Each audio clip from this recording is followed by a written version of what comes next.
Scooby-Doo, when I'm 56 years old.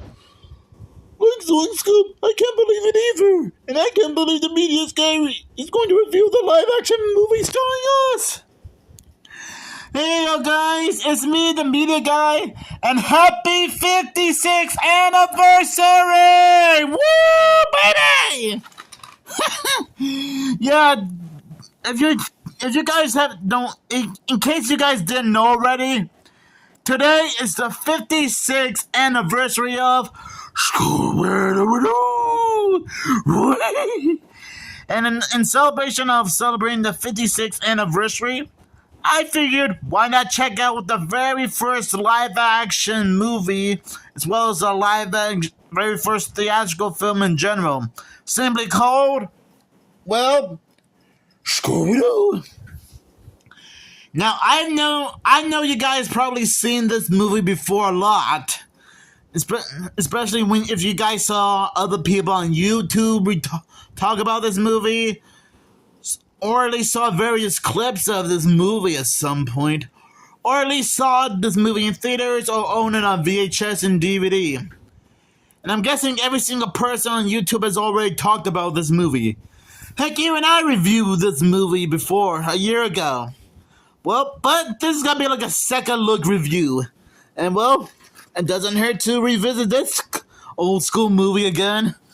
Zoinks! 2 years after a clash of egos forced Miss Reek to close the stores, Scooby-Doo and his clever crime-solving cohorts, Fred, Shaggy, Daphne, and Velma, are immediately summoned to Spooky Island to investigate a series of paranormal incidents with an ultra-hip spring break hotspot. Concerned that his way cool theme park might truly be haunted, Spooky Island owner Emil Montevarius, to be honest, what a name, tries to reunite those notorious meddling detectives to solve the mystery before his supernatural secret scares away the college crowds. Scooby and the gang will have to overcome their personal differences and forget everything they think they know fake ghosts and phony creatures know about fake ghouls and phony creatures to crack the case, save themselves and possibly the world. Oh man, so after giving this a second look, this movie is still very nostalgic, and well, it's probably my favorite guilty pleasure movie. Which sure, maybe it wasn't a great movie back in 2002, but if I'm gonna be honest, I really seem to enjoy this movie a lot. I probably said this before in my original review, but I'll say it again. The 2002 live-action Scooby-Doo movie is a real fun movie. I like the idea of turning this into a live-action movie. It does have an interesting plot with a beginning, middle, and end. The music is quite perfect. I will admit, the casting choices are perfect.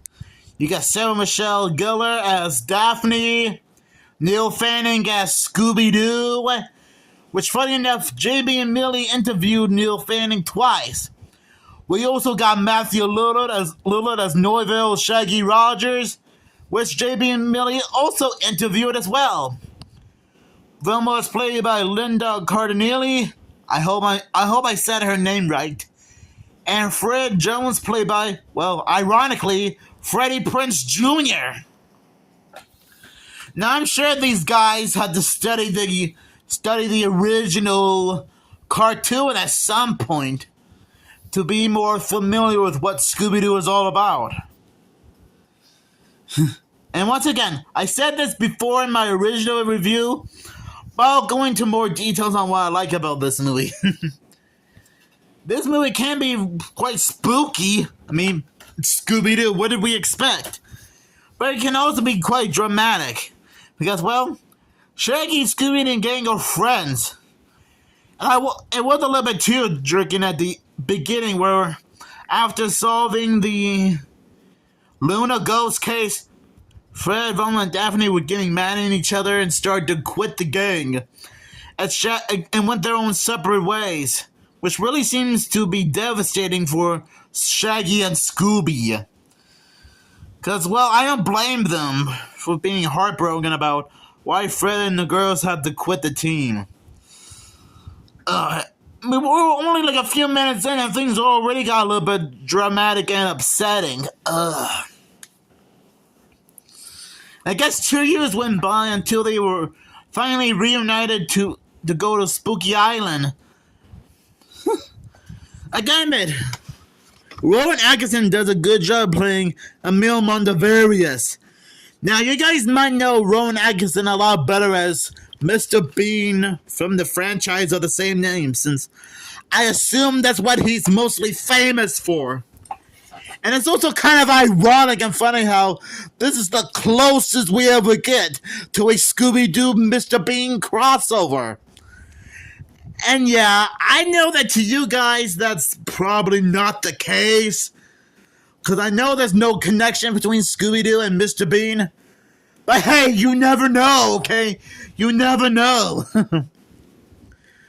And I know you guys might say it doesn't count as a Mr. Bean Scooby-Doo crossover, but just go along with it. Just pretend. Just pretend that it does. And I also like the Spooky Island theme park. I mean, seriously, that seems like the type of amusement park I like to go to, which in my opinion, I think the Warner Brothers theme parks in Abu Dhabi and Australia should include it.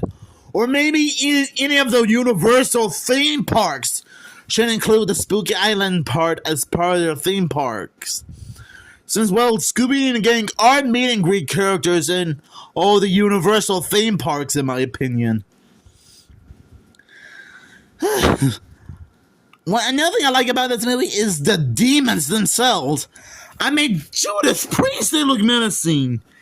They could give the 13 ghosts from the 13 Ghosts of Scooby-Doo, Morgan Moonscar and his crew from Scooby-Doo on Zombie Island, and Sarah Ravencroft from Scooby-Doo and the Witch's Ghost, the Creeper Gato Ghoul, and the Tar Monster all run for the money. And I think the demons' voices are provided by Jess Harnell and Frank Welker, which to their credit, they do a good job. They did a good job doing their own voice of the demons in this movie. And I don't blame the gang for getting freaked out by them. I guess you can see that the spooky. I guess I can see why Spooky Island is called Spooky Island for a reason, because of all the monsters running loose. You can really tell that the visual effects crew really did their best to make the monsters look very realistic. And they also did a good job making Scooby look like a real dog too. Same with Scrappy-Doo. And yeah, spoiler alert, it was revealed later on in the movie that Scrappy-Doo is the main villain, who wanted revenge on the Mystery Inc. gang for abandoning them. I wanted to steal the souls of innocent people and replace them with a bunch of demons to rule the world. Yeah, I will admit, Scrappy-Doo being the main villain of the movie is still a weird choice. Yeah, I know I probably said this before in my original review, but I still stand by my ground that having Scrappy-Doo be the main villain is probably the weirdest idea ever. And I'm guessing that's the only complaint I have for this movie. I mean, yeah, I know Scrappy-Doo was a little bit annoying at first during the first Scooby and Scrappy-Doo series, but as time went on during the 80s, especially the made-for-TV movies Boo Brothers, Ghoul School, and Reluctant Werewolf, Scrappy has become less annoying and more helpful and more interesting. But I'm guessing the hatred really seemed to get a little bit carried away. No, but I will admit, Scrappy-Doo is voiced by the legendary Scott Innes, who isn't a total stranger to the Scooby-Doo franchise in general, because he did voice both Shaggy and Scooby-Doo in the first 4 direct-to-video movies, as well as the various video games and TV bumpers over the years. But yeah. So I guess Scott Innes did a good job doing his own take on Scrappy-Doo. And I think he is the third guy to voice Scrappy-Doo. The first being Lenny Weinrib, who was the original voice, followed by Scott Innes, who was the second voice of Scrappy-Doo. And I think there was another guy who was the 4th voice of Scrappy-Doo and HBO Max's Velma, which I know is not a perfect show, but I know Scrappy-Doo was voiced by another guy whose name somehow escapes me, but you guys probably know what I'm talking about. So yeah, having Scrappy-Doo be the main villain of the movie is still a dumb idea, in my opinion.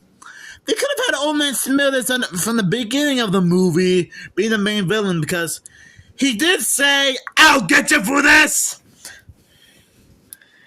And so moving on. I think I also brought this up in my original review, but I guess you guys need a little bit of a reminder. But during the movie's early productions, it was gonna be a little bit, differento.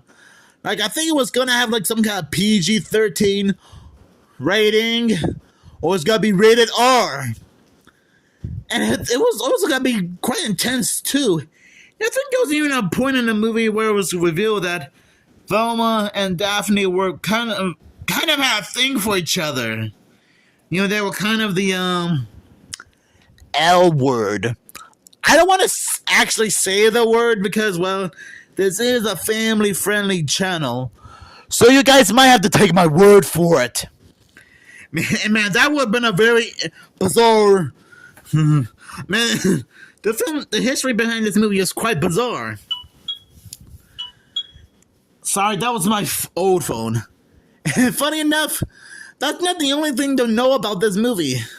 Based on some of the movie's advertisements, there were even more deleted scenes, like Fred and Daphne having a conversation in one of the hotel rooms, and Velma saying Scooby-Doo more like Scooby-Poop, which was guessing it was right after she sung her song, which was an actual deleted scene that was featured on the VHS and DVD release of the movie. I think Shaggy and Mary Jane were having a conversation about one of her friends now turning up and might be dead, which is what Shaggy thought at first. And it took place in the lobby. And those were like lost deleted scenes. Like, very deleted. Heck, even JB and Millie, in fact, when JB and Millie interviewed some of the people who worked on the movie, they also pointed that out too. Boy, the his production was quite wild, you know? Not sure why they weren't featured on the VHS and DVD release of the movie. Sometimes, and who said making movies was easy peasy lemon squeezy? But no matter how bizarre the film's production was, this is still an enjoyable movie to like. Even if you're not like big fans of this movie, which is totally understandable. This is like one of those guilty pleasure movies for everyone to enjoy. So overall, even though Scooby-Doo might not be a perfect live-action movie, it can still be a lot of fun to enjoy. Because you can still watch it over and over and over again and learn some behind the scenes info on what went down behind the scenes. So overall, I'll give the Scooby-Doo movie 5 boxes of Scooby Snacks out of 5. Because that's how great this movie is. So thank you guys for watching. And happy 56th anniversary, Scooby-Doo! Woo-hoo-hoo-hoo!